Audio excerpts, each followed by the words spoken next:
자, 저 들어왔습니다. 국성호 강사입니다. 자, 이번에는 어떤 걸 설명하려고 하냐 그러면 대체관계와 보완관계라는 주제하고 균형을 변화시키는 네 가지 규칙 중에 동시에 바뀌는 경우, 이게 대부분 질문이 좀 많거든요. 그래서 이거에 대해서 제가 설명을 하는데 오늘은 관점을 좀 바꿔볼게요. 관점을. 어떻게 관점을 바꿔봅니까? 경제학자들이 바라보는 입장. 그러니까 도대체 무엇 때문에 이렇게 출제를 하느냐, 그 각도에서 한번 제가 살펴보겠습니다. 예를 들어서 지금 이 화면에 나와 있는 대체관계와 보완관계의 재화들은 수업 중에도 항상 제가 언급하는 거죠. 대표적인 게 대체관계는 유사한 재화로 탄산음료라면 콜라와 사이다. 그리고 보완관계는 항상 결합을 해서 먹는 재화로서 삼겹살과 상추, 이걸 제가 예로 들었어요. 자, 그럼 시작해보자고요. 자, 누구든지 알고 있습니다. 콜라와 사이다가 탄산음료라는 성격으로서 유사한 재화라는 것을. 그러면 경제학자들은 단순히 콜라와 사이다가 유사한 재화다, 이걸 알려주고자 이 주제를 만들어낸 게 아니라는 거예요. 예를 들어보면, 자, 저를 예로 한번 들어보겠습니다. 저에게 콜라와 사이다는 대체관계입니다. 그러면 저는 콜라나 사이다나 유사한 재화라고 보는 사람이에요. 이 말은 마트에 가서 콜라를 사가지고 와도 상관이 없고 사이다를 사가지고 와도 상관이 없는 사람입니다. 그럼 여기까지는 누구든지 명확히 이해를 해요. 그러면 이런 상황을 보고 경제학자는 뭐가 궁금하냐 그러면 저 인간은 콜라와 사이다를 유사한 관계로 보니까 콜라를 사갖고 올 수도 있고 사이다를 사갖고 올 수도 있는데, 이제 여기가 출제 포인트예요. 도대체 저 인간은 둘 중에 무엇을 사갖고 올까? 바로 이게 궁금한 거, 이게. 예를 들어서 신라면과 진라면을 대체관계로 보는 저는 라면 코너에 가서 신라면을 사올 수도 있고 진라면을 사갖고 올 수도 있는데, 도대체 둘 중에 무엇을 사가지고 올까? 바로 어떤 기준으로 둘 중에 하나를 선택할 것이냐, 이게 중요한 거예요. 그러면 직감적으로 제가 항상 강의할 때 했던 게 있어요. 대체관계와 보완관계의 문제 유형은 항상 A제의 가격이라는 걸 주고 B제의 소비 변화를 찾는 과정입니다. 이게 시험에 출제되는 유형이죠. 즉 여기서 이 가격이 아주 중요한 포인트예요. 다시요. 콜라와 사이다 둘 중에 저는 어떤 걸 선택합니까? 그러면 그 기준이 가격이라는 거예요. 즉 콜라를 사도 상관없고 사이다를 사도 상관없는데 콜라의 가격이 올라 있어? 그러면 사이다를 사가지고 온다는 거예요. 또 사이다의 가격이 올라 있으면 콜라를 사갖고 온다는 거고, 바로 선택의 기준이 재화의 가격이라는 겁니다. 여기도 보세요. 신라면과 진라면 둘 중에 아무거나 사갖고 와도 되는데 도대체 무엇을 사갖고 올까? 가격을 봐요. 그래서 신라면의 가격이 떨어져 있으면 얘를 사갖고 오는 거고, 진라면의 가격이 떨어져 있으면 얘를 사갖고 오는 거죠. 반대로 콜라의 가격이 올라 있으면 사이다를 사갖고 오는 거고, 사이다의 가격이 올라가 있으면 콜라를 사가지고 옵니다. 이게 핵심 포인트라는 거죠. 이게 핵심 포인트. 그 다음에 보완관계 보죠. 자, 보완관계는 결합을 해서 먹는다는 게 포인트예요. 결합을 해서. 그래서 우리가 흔히 마트에 가면 1+1이 있잖아요. 바로 1+1의 관계가 1+1인 거예요. 즉 고기쌈으로 삼겹살과 상추를 항상 결합해서 먹는다 그러면 둘은 항상 같이 소비되고 같이 소비가 되지 않기 때문에 삼겹살의 소비가 늘어나면 너도 1+예요. 설탕의 소비가 늘어나면 너도 1+고. 그런데 이 출제 포인트가 얘는 그러니까 덩달아 따라가는 거예요. 그러니까 보완관계가 어떻게 보면 그냥 큰 논점이 없는 거예요. 그럼 다시 출제 포인트가, 출제자는 A제 가격을 주면서 B제 소비 변화를 묻는다고 했어요. 그럼 보자고요. 삼겹살의 가격이 올라 있어요. 그러면 삼겹살의 소비가 줄어드는 거죠. 그러면 너도 줄는 거예요. 1+1 항상 같이 다니니까. 또 반대로 삼겹살의 가격이 떨어져서 삼겹살의 소비가 늘어납니다. 그러면 너도 옆구리에 붙어서 같이 올라간다는 뜻이에요. 이게 보완관계가 가지고 있는 특징이라는 거죠. 자, 그럼 이제 출제 포인트로 가보겠습니다. 대체 관계와 보완 관계의 문제 유형은 항상 A제에 가격을 주면서 B제 소비 변화를 주는 거예요. 우리가 항상 요걸 만들어낼 수 있어야 됩니다. 콜라의 가격의 변화를 주면서 사이다의 소비를 주는 거고, 삼겹살의 가격 변화를 주면서 상추의 소비 변화를 주는 것입니다. 자, 이제 한 번씩 자주 봤던 것들 한번 연습 좀 해보자고요. 지금 이 형태는 콜라와 사이다 둘 중에 나는 어떤 걸 사도 상관이 없는 거예요. 대체 관계라고 보고 있으니까. 근데 콜라의 가격이 상승됐네? 그러면 사이다 사갖고 와야죠. 그러니까 수요가 는다라고 되어 있어요. 그 다음에 신라면과 진라면이 대체 관계니까 어떤 걸 사도 상관은 없습니다. 근데 둘 중에 어떤 걸 살까 봤더니 신라면의 가격이 떨어져 있네. 그럼 신라면을 사야죠. 그러니까 진라면의 소비는 감소한다. 이렇게 되는 거고. 이번에는 부동산으로 나와 있어요. 단독주택과 아파트 두 개를 주면서 A가 대체 관계라고 했습니다. 그러면 단독주택을 사도 상관없고 아파트를 사도 상관없고. 근데 둘 중에 어떤 걸 선택할까? 단독주택의 가격이 올랐어. 그럼 결국 아파트를 사갖고 오겠구나. 증가가 정답이죠. 그 다음에 대체주택과 아파트를 줬어요. 이런 형태가 우리를 좀 골치 아프게 하죠. 대체주택이라고 돼 있으면 재화가 구체화되지 않았기 때문에 조금 낯설어요. 그냥 아파트와 주택이 지금 대체 관계라는 거예요. 그러면 둘 중에 어떤 걸 선택할까? 가격이죠. 대체주택의 가격이 떨어졌으면 얘를 사고 아파트의 소비는 감소한다고 봐야겠습니다. 자, 이렇게 이해를 하는 거죠. 자, 보완 관계는 1+1의 관계라고 그랬어요. 그러니까 삼겹살의 가격이 상승되어 있어요. 그러면 삼겹살의 소비가 줄겠죠. 그럼 옆구리에 항상 같이 다니는 상추의 소비도 감소한다. 이게 정답. 설탕커피예요. 설탕커피. 설탕의 가격이 떨어져 있습니다. 그러면 설탕의 소비가 늘어나요. 그런데 항상 설탕 옆구리에는 커피가 따라다니잖아요. 1+1으로. 그러니까 자연스럽게 커피의 수요도 늘어난다. 그 다음에 보완주택과 아파트라고 돼 있으면 보완관계의 물건이니까 둘이 결합하는 거예요. 둘이. 보완주택의 가격이 하락했어. 보완주택을 사갖고 와야죠. 근데 옆구리 항상 아파트가 따라다닌다라는 게 1+1 또는 결합관계, 보완관계예요. 그래서 자연스럽게 수요가 늘어나는 거죠.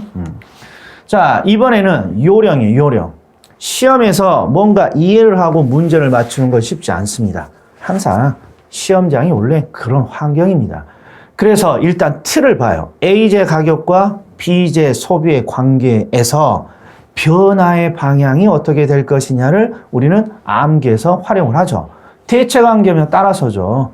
가격이 올라가요. 사이다의 소비도 올라가요. 신라면의 가격이 떨어져요. 진라면의 소비도 떨어져요. 자, 단독주택 가격이 올라갑니다. 아파트의 소비도 올라갑니다. 따라서 변하고 있죠. 대체주택 가격이 떨어집니다. 아파트의 소비도 떨어집니다. 자, 요건 이제 문제를 풀기 위한 요령이겠죠. 자, 보완관계는 비읍자가 있으니까 반대로 작동한다고 했습니다. 삼겹살 가격이 상승하면 상추의 소비는 반대로 떨어져요. 설탕의 가격이 떨어지면 커피의 소비는 반대로 올라가요. 보완주택의 가격이 상승을 하면 보완이니까 반대로 아파트의 소비는 떨어져요. 이렇게 해결을 하는 거죠. 짧지만 충분히 이해를 하시고 연습을 할 수 있을 겁니다. 자, 이번에는 균형을 변화시키는 4가지 규칙입니다. 4가지 규칙. 일단 이 4가지 규칙을 암기를 하고 있어야 된다는 게 출제자의 의도예요. 이 4가지 규칙을 규칙이라고 부르는 이유는 수학을 하기 위해서 구구법이 필요하듯이 시장의 변화를 연구하기 위해서는 이 규칙을, 즉 이 룰을 암기하고 있어야 된다는 거죠. 자, 그런데 미리 우리 4가지 규칙을 어떻게 암기해 왔습니까? 그러면 거래량의 변화를 암기하는 건 아니라 그랬어요. 항상 증가, 감소라는 이 문구는 거래량에 대한 정보를 제공합니다. 그래서 우리는 뭐만 살펴보면 된다? 가격의 변화만 살펴보면 되죠. 근데 일반적으로 가격의 변화는 소비자의 행동을 따라가는 거예요. 소비가 늘면 가격은 상승하고 소비가 줄면 가격은 하락하고 네, 공급의 증가는 시장의 재화의 공급을 늘리는 거죠. 그러면 시장의 재화가 넘쳐나는 거니까 가치와 가격은 하락하는 거고, 시장의 재화의 공급이 줄어듭니다. 그러면 재화의 양이 줄어드니까 가격은 또는 가치는 올라가게 돼 있단 말이에요.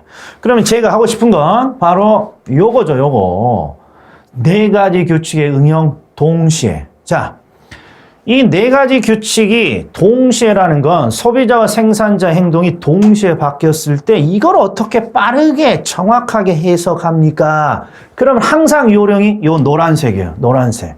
요 노란색을 보면서 어떤 요령이 떠올라야 돼요? 어떤 요령이? 그렇죠. 항상 동시에라는 것도 가격이 아니라 거래량의 변화를 먼저 본다는 거예요. 예를 들어서 우리 네 가지 규칙을 암기할 때도 가장 쉽게 빠르게 알 수 있는 게 이 거래량에 대한 변화를 직감적으로 문구로 알 수 있지 않습니까? 즉 동시에도 마찬가지예요. 거래량은 바로바로 알 수 있다는 거예요. 예를 들어서 첫 번째가 소비가 늘면서 죄송합니다. 소비가 늘면서 공급이 늡니다. 그러면 거래량은 증가 이렇게 보이는 거죠. 즉 소비자도 거래량을 늘리고 있고 생산자도 거래량을 늘리고 있다는 거예요. 그러면 시장 전체 거래량은 반드시 늘어나는 거예요. 그런데 자, 수요의 증가와 공급의 감소가 동시에 나타나면 거래량은 증가, 감소니까 한쪽은 거래량을 늘리고 한쪽은 거래량을 줄이고 있다라는 게 추정이 되는 거죠. 그런데 정확히 얼마의 수량이 늘어나고 얼마의 수량이 감소되는지 모르는 상황이라면 이 경우는 알 수 있다, 알 수 없다, 알 수 없게 되는 거죠. 거래량의 변화가. 이런 식으로 눈으로 바로 확인할 수 있어요. 예를 들어서 이쪽이죠. 소비가 감소하면서 동시에 공급이 감소합니다. 그러면 감소니까 아하, 거래량의 변화는 1000% 감소한다고 추정할 수 있겠구나. 그 다음에 수요가 감소하고 공급이 증가합니다. 그러면 소비자는 거래량을 줄이고 있고 생산자는 거래량을 늘리고 있으니까 얼마가 감소하고 얼마가 느는지 모르는 상황에서는 알 수 없겠군요. 이게 바로 보여야 된다라는 거예요. 보여야. 그리고 가격의 변화는 이제 우리가 하나씩 체크를 좀 해줘야죠. 자, 보겠습니다. 한번 이거 갖고 연습을 해보죠. 네 가지 규칙의 응용은 요 앞 단계처럼 일일이 하나씩 해서 우리가 두 가지를 동시에 분석하는 게 FM 방법이에요. 그런데 이 FM 방법을 시험장에서 응용하는 거 쉽지 않다 그랬어요. 그래서 제가 일부러 전부 다 그렇죠. 이게 블랭크로 해놨어요. 그러니까 확인을 좀 해보자고요. 자, 요거부터 해볼까요? 수요가 증가하면서 공급이 동시에 증가합니다. 그럼 바로 뭐가 보입니까? 증가니까 거래량은 반드시 증가하는 거예요. 그럼 가격만 확인해 보면 되죠? 그런데 지금까지 이런 문제의 특징이 한쪽을 정확히 하면 한쪽은 모르는 특징이 있어요. 그러니까 제가 봤을 때 거래량이 반드시 는다면 가격은 왠지 알 수 없을 것 같아요. 그러면 왜 알 수 없느냐 한번 보죠. 수요가 증가하면 가격은 올라가지만 공급이 늘어나면 가격은 떨어지니까 결국 한쪽은 올라가고 한쪽은 떨치고 있으니까 알 수 없다. 맞네요. 그럼 이번에 여기 볼까요? 수요가 증가하면서 공급이 감소합니다. 그러면 증가 감소를 통해서 거래량의 변화는 알 수 없다. 바로 봐야죠. 한쪽은 증가시키고 한쪽은 감소시키는데 얼마가 늘었고 얼마가 감소하는지 모르니까. 그러면 이쪽은 거래량은 알 수 없다면 가격은 반드시 하나로 일치되는 거예요. 특징이 수요가 증가하면 가격은 떨어지고요. 아니죠. 수요가 증가하면 가격은 올라가고요. 공급이 감소해도 가격은 올라가니까 가격은 상승한다. 이렇게. 그 다음에 수요가 감소하면서 공급이 늡니다. 그러면 거래량의 변화는 알 수 없다. 그러면 가격의 변화는 일치되겠죠. 수요가 감소하면 가격은 하락하고 공급이 증가하면 가격이 하락하니까 가격은 1000% 하락합니다. 수요 감소와 공급이 감소되면 거래량은 반드시 감소하는 거예요. 그리고 가격은 알 수 없겠죠. 이유는 수요가 감소하면 가격을 널치지만 공급이 감소하면 가격은 올리기 때문입니다.